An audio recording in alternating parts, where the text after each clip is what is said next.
voudrais, avant tout propos, remercier le comité d'organisation pour le choix porté sur ma modeste personne. Et je voudrais vraiment, humblement et avec toute humilité but, dire un sincère merci aux douaniers, sinon aux arbres sous lesquels je me suis installé depuis le matin et dont je bénéficie de l'ombrage avec beaucoup de plaisir. Monsieur le Président du comité d'organisation, chères autorités à divers niveaux, et chers éminents cadres, jeunes cadres du plateau, en vos rangs, qualité et grade, tout protocole observé, je vous dis bonsoir. Lorsqu'on écoute les différentes allocutions des différentes autorités qui ont intervenu, je vais citer le maire de la commune d'Ifani, celui de la commune de Koubert et tous les membres du comité de la coordination qui se sont succédés, on retient une problématique majeure. C'est comment engager résolument le département du plateau sur le chemin de son développement. Mais quel type de développement? Un développement efficace et durable.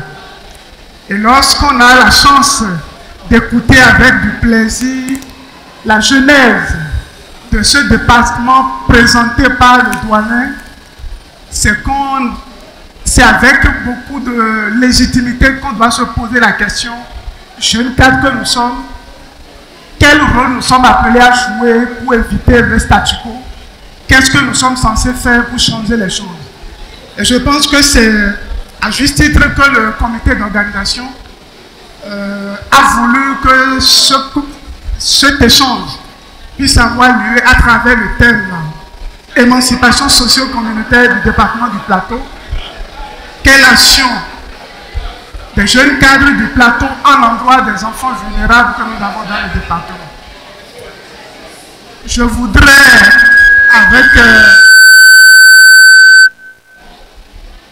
voudrais, solliciter vraiment notre attention parce que je pense que nous sommes à un carrefour très important et ces retrouvailles nous pourrons quitter ces retrouvailles avec des conclusions pouvant nous permettre d'évaluer l'année prochaine qu'est-ce que nous avons pu faire en tant que jeunes cadres dans la contribution de notre département.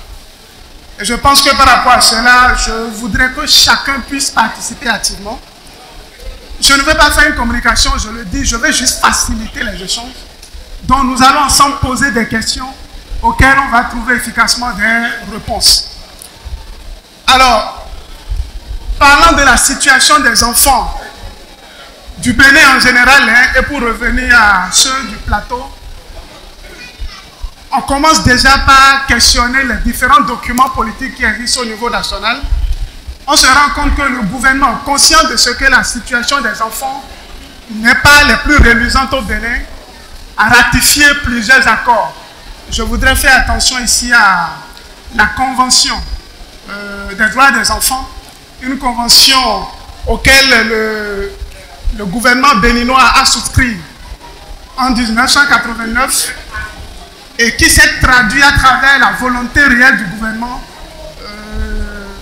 à travers, je dirais, la loi 1990, je vais parler de la constitution du pays, qui fait de l'être humain un être, je voudrais citer exactement la constitution, qui fait de l'être humain un être sacré et inviolable. Alors, ceci nous interpelle en tant qu'acteurs du développement du plateau, jeunes cadres que nous sommes. Qu'est-ce que nous faisons de cet article sacré de la constitution de notre pays au niveau local, je veux dire au niveau de nos communautés? Quel est le regard que nous portons sur la situation des enfants autour desquels nous vivons et qui peut-être sont dans nos maisons, dans nos quartiers, dans nos hameaux et avec lesquels nous côtoyons au jour le jour? Quel est le rôle que nous jouons dans la mise en œuvre de cette recommandation forte de notre constitution au niveau de nos différentes localités? C'est la question principale à laquelle je voudrais nous inviter tous aujourd'hui. Et pour le faire, Pour le faire, je voudrais qu'on puisse ensemble se rendre compte de ce que, quand on parle du plateau, le département du plateau bien sûr, nous avons une population qui est majoritairement travailleurs agricoles, qui travaillent dans le domaine de l'agriculture, et des éleveurs et des artisans par surpoids.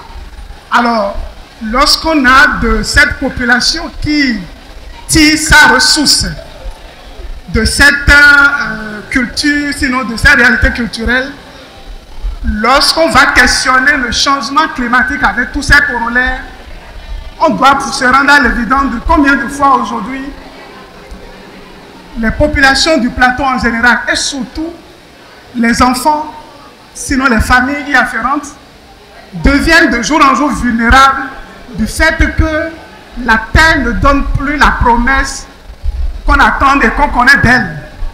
Aujourd'hui, le changement climatique a fait que de jour en jour, nos parents s'échinent et versent toute leur énergie dans les champs, mais en retour, le résultat n'est pas au rendez-vous. Et cela influe négativement sur le rendement de la famille et par ricochet affecte la prise en charge efficace des enfants que nous avons dans ces familles-là. Et lorsqu'on allie tout ça à d'éventuels phénomènes et pratiques qui sont des pratiques qui arrachent à nos affections nos bras valides au niveau du département, je peux déjà citer le phénomène de Mangou qui a été débattu ici par le docteur Ateka, enfin, que j'appelle affectueusement bien sûr. Lorsqu'on questionne toutes ces réalités, on se rend compte que le département aujourd'hui fait partie des départements qui a une population vulnérable majoritaire du fait de l'abandon des enfants, du fait que soit un ou les deux parents ne sont plus là pour s'occuper des enfants. Et nous avons majoritairement d'enfants qui aujourd'hui manquent cruellement de personnes pouvant s'occuper d'eux efficacement. Alors, ce contexte socio-économique difficile se justifie d'ailleurs à travers le fait que, autant que nous connaissons la réalité économique actuelle du pays, et ça s'accentue du fait que nous avons des familles monoparentales ou des familles, quand je dis monoparentales, les familles, c'est seulement la maman qui est là et qui doit s'occuper d'un certain nombre d'enfants. Il y a des familles, c'est seulement le papa qui est là, qui doit s'occuper d'un certain nombre d'enfants. Il y a des familles, les deux ne sont plus là. Et les enfants sont laissés peut-être à la charge d'un tuteur qui lui aussi a d'autres bouches à nourrir. Alors, l'ensemble de ces pratiques, disais-je, amène le contexte à devenir un contexte beaucoup plus difficile. Et lorsqu'on prend le phénomène de l'orphelinage, je veux dire, le fait qu'il y a un ou les deux parents qui ne sont plus là, ça joue directement sur les enfants. Et le premier élément que je vais aborder ici, c'est le fait que l'enfant orphelin a tendance à abandonner les classes parce qu'il n'a pas de soutien qu'il faut pour l'accompagner sur le chemin de l'école. Alors, secondo, au niveau de l'éducation, l'enfant pauvre ne peut plus poursuivre son éducation de façon adaptée, de façon efficace. Et tout ça amène beaucoup d'enfants aujourd'hui à se lancer précocement dans ce que nous savons tous, le travail des enfants. Lorsqu'on prend le département du plateau, nous faisons partie malheureusement des départements où nous avons un taux élevé d'enfants qui trop tôt se lancent à la recherche de gains, à la recherche de quoi subvenir à ses besoins.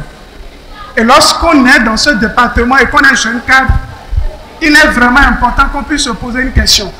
Comment est-ce que, jeunes cadres que nous sommes, nous pouvons nous organiser pour changer ce contexte socio-économique difficile-là? À cette question, il y a une réponse qui est là depuis fort longtemps, mais auquel on ne pense pratiquement pas. La réponse, c'est le parrainage des enfants vulnérables et en situation d'extrême pauvreté.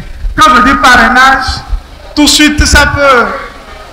la définition que nous connaissons tous et que, excusez du peu, a une définition politique, c'est le fait qu'on a un mentor qui est là et qui nous épaule et nous oriente dans un couloir spécifique donné.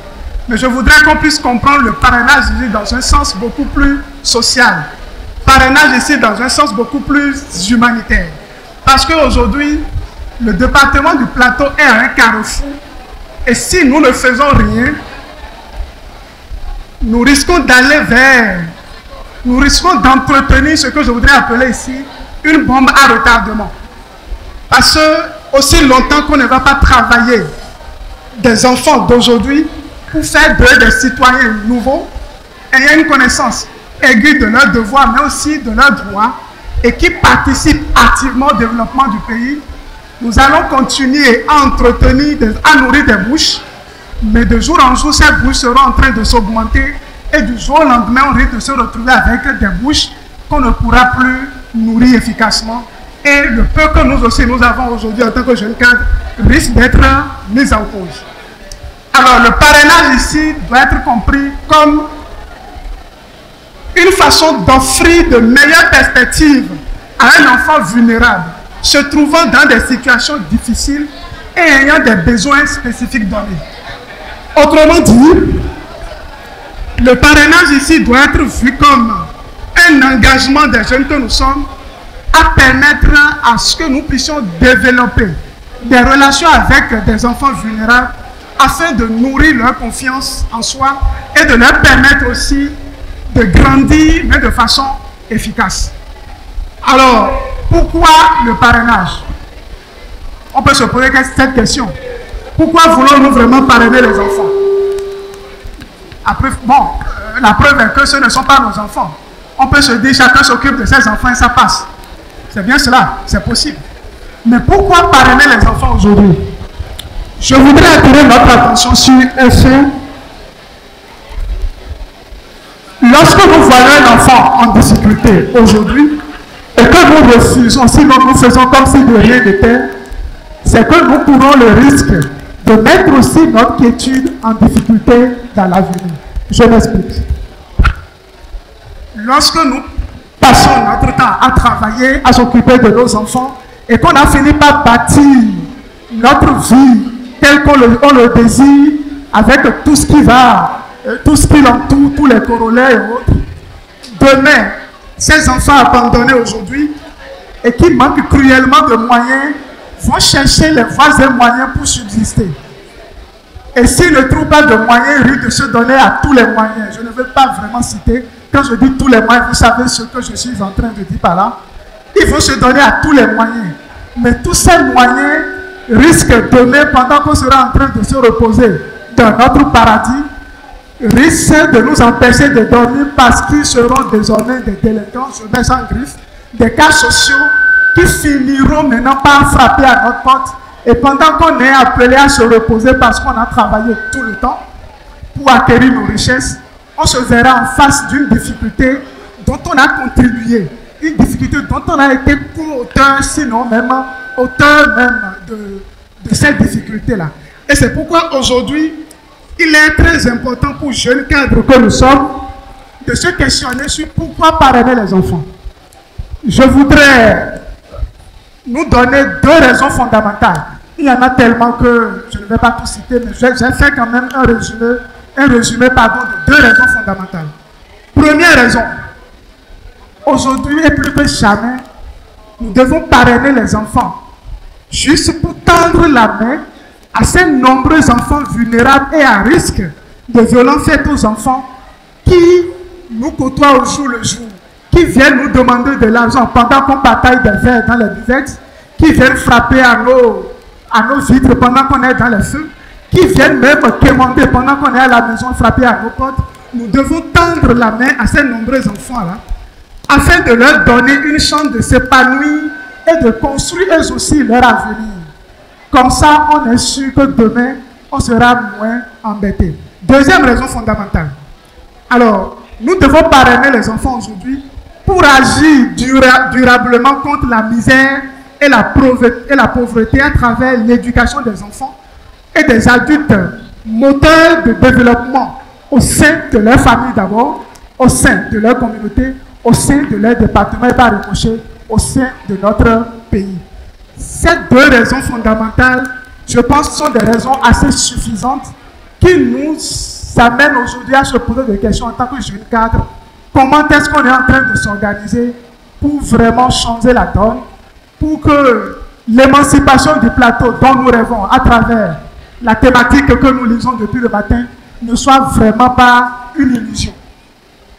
Parce que si le développement ne se base pas sur la qualité des acteurs, des cadres du plateau, je vous assure tous, ce n'est qu'une illusion. On va beau investir de l'argent et autres, mais du jour au lendemain, on se rendra compte qu'on n'a vraiment pas bougé d'un seul pas. Alors, quels sont les avantages, par exemple, pour un enfant parrainer? Lorsque vous parrainez un enfant, l'avantage, je voudrais commencer d'abord sur le plan éducatif. L'enfant parrainé peut avoir un accès à l'éducation et développer sa compétence pour devenir un individu autonome et épanoui. Ça, c'est sur le plan éducatif. Deuxième avantage pour l'enfant, et sur le plan, je veux dire, alimentaire, si vous voulez, la nutrition et tout ce qui va avec. L'enfant parrainé peut avoir une alimentation suffisante et équilibrée. Je voudrais rappeler ici que lorsqu'on parle de la nutrition des enfants aujourd'hui, c'est entre autres l'élément essentiel qui définit de quelle qualité d'homme nous avons dans nos sociétés. Un enfant malnutri ne pourra pas développer des capacités nécessaires, capables de se rendre disponible pour le développement de sa communauté.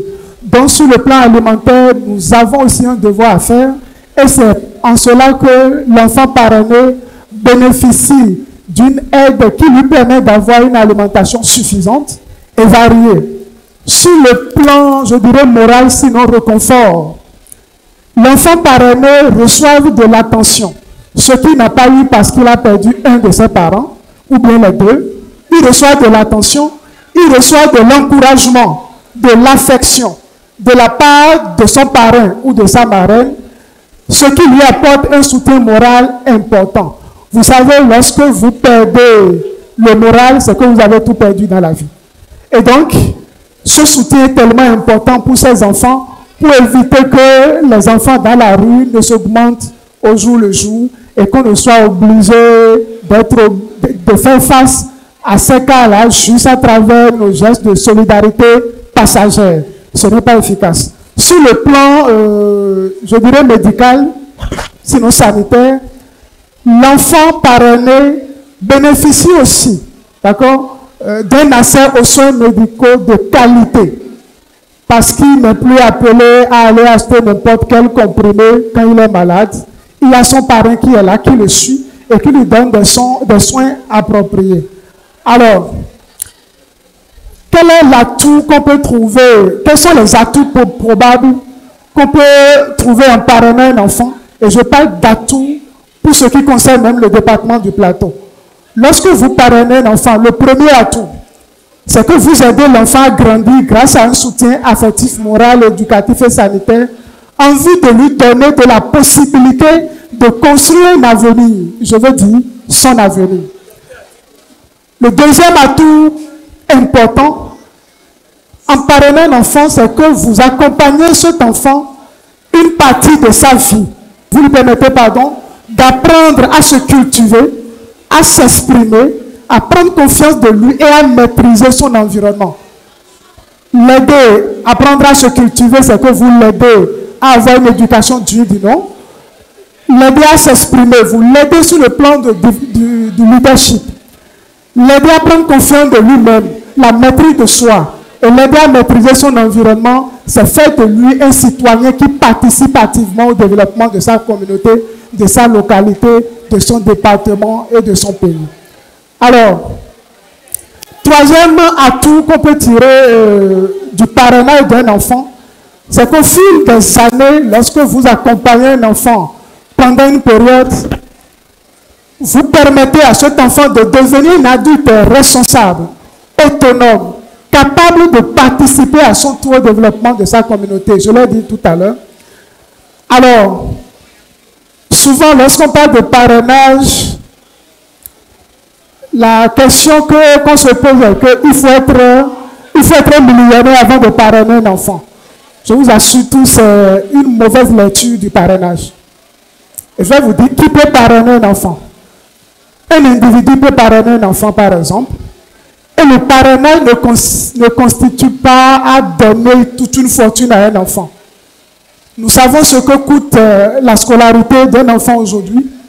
Je peux décider, en tant que Cyril, dit bon, à partir d'aujourd'hui, je prends en charge la scolarité de 2 enfants vulnérables du département, qu'ils soient de ma commune ou d'une autre commune parmi les 5 du département. Je décide de prendre en charge sa scolarité. Je sais combien coûte la scolarité. Je fais le point annuellement, je sais ce que je peux investir sur sa scolarité. Les fournitures liées à sa scolarisation, je prends ça en charge. Si l'enfant, je vois que là où il est, il manque cruellement aussi de quoi subvenir aux besoins quotidiens, je fais une prévision par rapport peut-être au petit déjeuner que je peux lui donner de façon modeste, combien ça me coûte, et par rapport à ça, je décide de prendre en charge le nombre d'enfants y afférents. Tout à l'heure, je vais revenir sur un schéma, les différentes étapes qu'il faut prospecter pour pouvoir se lancer dans un probable parrainage d'un enfant. Une société peut parrainer un enfant aussi, et je pense que c'est... Je voudrais vraiment profiter pour inviter toutes les entreprises, tous les établissements ici présents, sinon qui sont présents au niveau du plateau. Je voudrais qu'on puisse profiter de cet événement qui nous rassemble afin de vous permettre d'associer votre image de façon efficace à ces retrouvailles que nous faisons chaque année. Imaginez un instant si on vient chaque année pour dire telle entreprise, tel hôtel a pris en charge tel enfant et on fait le bilan de la progression que l'enfant a connue durant l'année. On fait ça lors de chaque retrouvaille. Vous allez voir que l'entreprise gagnera en termes de visibilité liée à son image, en termes de rôle qu'elle joue dans le domaine du social par rapport à son implémentation de tout ce qui fait. Et par conséquent, l'entreprise gagnera en termes de clientèle, puisque nous sommes, autant que nous sommes ici, nous sommes des potentiels clients. Donc, on peut associer l'image des entreprises, des établissements à ce parrainage, permettre à ce que chaque entreprise puisse au moins prendre un engagement formel d'un certain nombre d'enfants probables qu'il pourra prendre en charge. Alors, le processus du parrainage. D'abord, je voudrais rappeler que le parrainage, on ne confie pas son argent à un individu. Lorsque je décide de parrainer, si l'enfant est dans ma communauté, je peux m'en occuper directement et faire le suivi afférent. Mais pour des raisons d'efficacité, d'évaluation, il faut identifier surtout les associations qui interviennent déjà aux côtés des enfants dans les communautés. Et là, c'est qu'ils font le suivi de ce que vous mettez à disposition à travers un cadre de performance élaboré à cet effet. Ça permet de voir quel est le niveau d'accompagnement de l'enfant, le niveau à mi-parcours, le niveau annuel, trimestriel si vous voulez. Et ça, il y a un rapport conséquent qui est envoyé trimestriellement et qui permet de retracer l'effet induit par ce que vous injectez sur un enfant. Et je pense qu'autant que nous sommes ici, acteurs, jeunes cadres du plateau et acteurs potentiels du développement du département, c'est des choses auxquelles il faut qu'on puisse penser. Et je voudrais que la sortie de ces retrouvailles puisse permettre de prendre des engagements formels qu'on pourra évaluer lors des retrouvailles prochaines.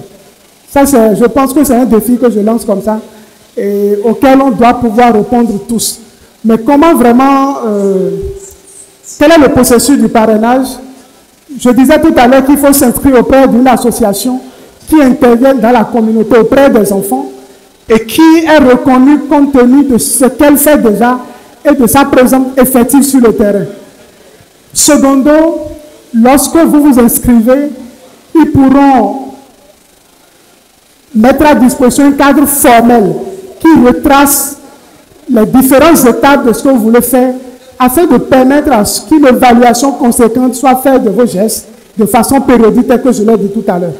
La seconde étape, c'est que lorsque vous parrainez un enfant, vous avez la possibilité de correspondre avec cet enfant, de prendre contact avec cet enfant, de descendre périodiquement pour voir ce que vous mettez à disposition, quel est l'usage qui est fait de ce que vous mettez à disposition et quel est l'effet induit par ce que vous mettez à disposition à l'endroit de l'enfant. Vous faites ce suivi et le troisième, la troisième catégorie, sinon troisième processus, c'est que vous pouvez, au fur et à mesure que vous visitez votre enfant, faire des dons parallèles afin de lui permettre de ne plus sentir ce vide lié au fait qu'il n'a plus personne dans sa vie et qu'il est seul.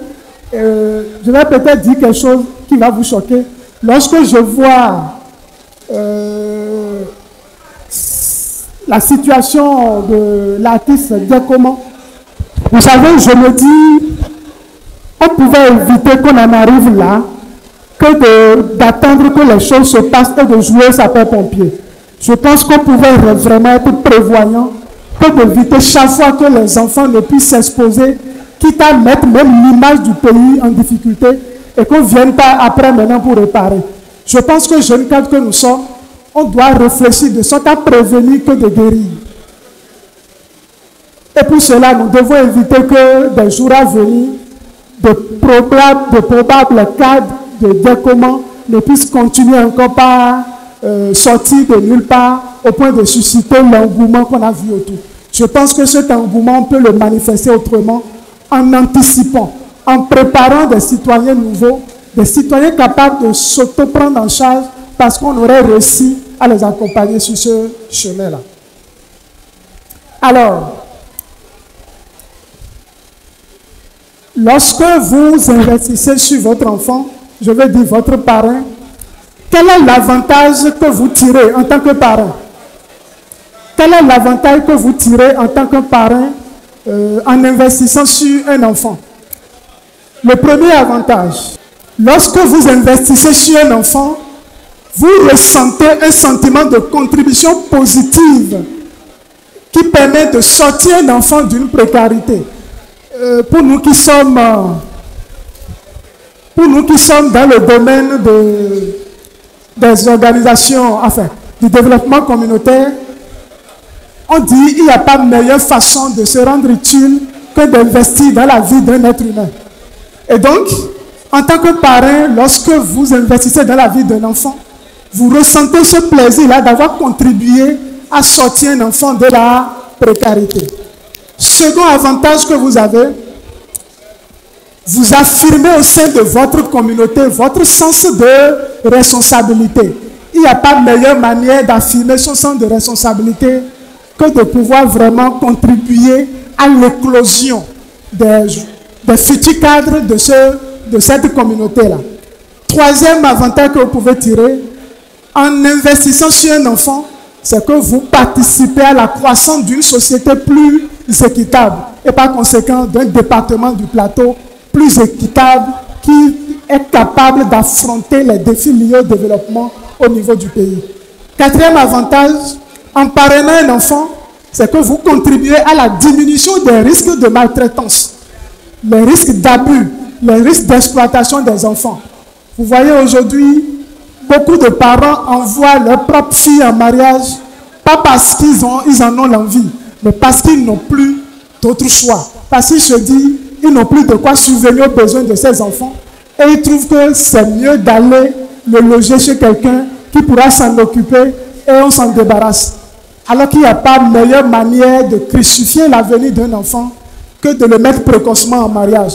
Parce que le mariage, c'est quelque chose qui se planifie. Nos parents qui ont mis du temps à s'y engager ne s'en sortent pas aisément. Et qu'en dira-t-on de nous qui nous précipitons et qui tombons dedans tel un accident? L'autre avantage qu'on peut tirer aussi du parrainage d'un enfant, c'est que nous allons réussir à travers cette action de parrainage à vraiment accroître notre solidarité, notre appartenance au département du plateau. Il n'y a pas de meilleure manière d'appartenir à un département que d'y contribuer efficacement. Et tout ce que je viens de dire, vous allez voir que On n'a pas besoin d'être millionnaire avant de payer, je crois, 20 000 ou 24 000 de scolarité à un enfant. On n'a pas besoin d'être millionnaire. Mais comment est-ce que, jeunes cadres que nous sommes, comment est-ce que nous sommes en mesure de rendre réel, sinon effectif, ce rêve-là que la coordination à travers le comité d'organisation de ces retrouvailles est en train de nourrir? Comment est-ce que nous pouvons y arriver? Et je pense que je voudrais profiter et formuler une demande à l'endroit du docteur Tonton Ateka pour m'autoriser à aller emprunter une des pensées de Voltaire que je qualifie souvent d'une pensée fétiche qui dit « Chaque personne est coupable de tout le bien qu'il n'a pas fait. » Chaque personne est coupable de tout le bien qu'il n'a pas fait. À chaque fois que je me rappelle de cette pensée, ça me rappelle un rappel très poignant de responsabilité qui pèse sur tout un chacun de nous ici en tant que jeunes cadres du plateau. Combien de fois nous avons vu un enfant errant et qu'on a fait comme si de rien n'était, qu'on l'a abandonné? Qu'est-ce que cet enfant est devenu après qu'on l'ait abandonné de cette façon? C'est des questions qu'on peut se poser. Combien d'enfants ont pu peut-être perdre leur vie parce qu'à un moment T, nous avons eu l'opportunité de contribuer à changer leur situation, mais on a fait comme si de rien n'était parce que préoccupés par d'autres choses, des choses que nous qualifions peut-être de prioritaires pour nous. Mais si on y pense avec beaucoup de réserve, on verra que contribuer à la vie de cet enfant pourrait aussi nous épargner d'un certain nombre de difficultés à l'avenir. Combien de fois nous n'avons pas pu répondre à l'appel de ces enfants de nos communautés qui ont frappé à notre porte et qu'on a décidé peut-être d'oublier, quitte à prendre 20 000, 30 000 pour prendre des verres entre amis dans nos communautés. Je pense que c'est une question auquel nous devons vraiment, sur laquelle on doit se pencher désormais et se dire, jusqu'à quand allons-nous continuer par être coupables de ce qu'on aurait pu faire, mais qu'on refuse de faire jusque-là? Les jeunes cadres du plateau œuvrent déjà dans des actions du développement du département à travers les réalisations infrastructurelles, les tables, bancs et autres que nous faisons. Mais est-ce qu'à un moment donné, on se pose la question pour savoir combien d'enfants sont dans nos communautés et qui rêvent un jour atterrir dans les écoles afin de bénéficier de cette table banc-là, mais qui n'ont pas eu cette chance? Qu'est-ce que nous sommes en train de faire pour permettre à ces enfants de rallier le chemin des classes, des écoles, afin de bénéficier de cette table banc et de leur donner le sens réel que nous donnons à travers cette action-là que nous posons dans nos collèges? Combien de fois il nous arrive de poser ces questions? Lorsqu'on va se poser ces questions, on se rendra compte de combien d'enfants nous avons dans nos environnements immédiats que nous avons peut-être toujours ignorés parce qu'on n'a jamais pensé à un instant T qu'on pourrait faire quelque chose à ces enfants-là. Et je pense que c'est le moment plus que jamais de reprendre contrôle de ces situations et de vraiment nous rendre utiles. Alors, comment c'est possible? Première chose qu'on peut faire en tant que jeune cadre, qu'on soit fonctionnaire de l'État, artisan, paysan, tout ce que nous voulons, la première des choses, vous devez évaluer vos ressources. Première étape, il faut évaluer ses ressources. Évaluer ses ressources consiste à faire le listing de ce que nous avons, combien je gagne, quel est le temps matériel. Je voudrais rappeler que lorsqu'on parle de prise en charge d'un enfant, ce n'est pas que des questions pécuniaires, ce n'est pas que l'argent. Votre disponibilité est ce qui manque à d'autres enfants dans nos communautés. Il y a d'autres enfants, ils n'ont pas un parent qui, du retour de l'école, leur dit « Tu as fait un peu, qu'est-ce que vous avez pu faire ?» Ils n'en ont pas et ils sont livrés à eux-mêmes. Votre disponibilité peut être déjà un élément prépondérant dans le parrainage d'un enfant. Donc, vous évaluez vos ressources, vous faites le listing de ce que vous gagnez de ce que vous avez comme ressources financières, vous faites aussi votre temps. Quel temps vous avez? Vous faites aussi comment est-ce que vous pouvez disposer de ce temps et de ces ressources pour accompagner ces enfants que vous avez dans votre environnement et selon que vous connaissez mieux la situation de l'enfant. Secondo, lorsque vous connaissez vos ressources, il faut vraiment mettre en place une stratégie. Vous développez une stratégie qui vous permet vraiment de pouvoir valoriser les ressources que vous décidez de dédier à un enfant, à 2 ou à 3 enfants selon la densité de ressources que vous avez à disposition. Alors, troisième élément, c'est que vous allez mettre en œuvre votre stratégie. Et je l'ai dit, pour le mettre en œuvre, il y a des organisations de la société civile qui s'y investissent déjà, qui s'y connaissent dans le domaine. Ils sont aux côtés des enfants, ils font déjà des prises en charge. On peut se rapprocher de ceux-là et toutes les stratégies, toutes les étapes possibles pourront être mises à table avec un document qui permet de valoriser ce que nous mettons à disposition. Alors, je voudrais conclure. Je voudrais conclure en disant que le parrainage est un moyen efficace que nous avons aujourd'hui en tant que jeunes cadres à portée de main. Un moyen efficace, disais-je, qui pourra nous aider vraiment à aider. Je le dis comme ça, excusez la tautologie, mais je pense que c'est comme ça que ça pourra vraiment rentrer efficacement pour qu'on puisse comprendre.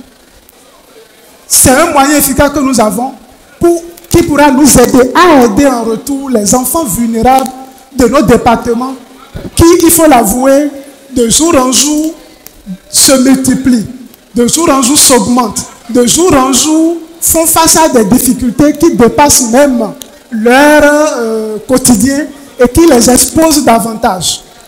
Alors, l'impact à long terme de ce parrainage que nous allons faire est que ça va nous permettre d'aider les enfants pauvres du plateau et à organiser notre communauté de sorte à ce qu'au-delà de ce que nous faisons sur le plan déjà infrastructurel, qu'on puisse aussi avoir un regard sur la qualité des futurs cadres que nous voulons livrer à notre pays et par ricochet à notre monde.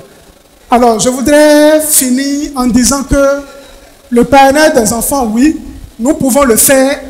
Il suffit que chacun de nous s'y engage. Et ceci doit passer par la volonté d'abord que nous avons à le faire.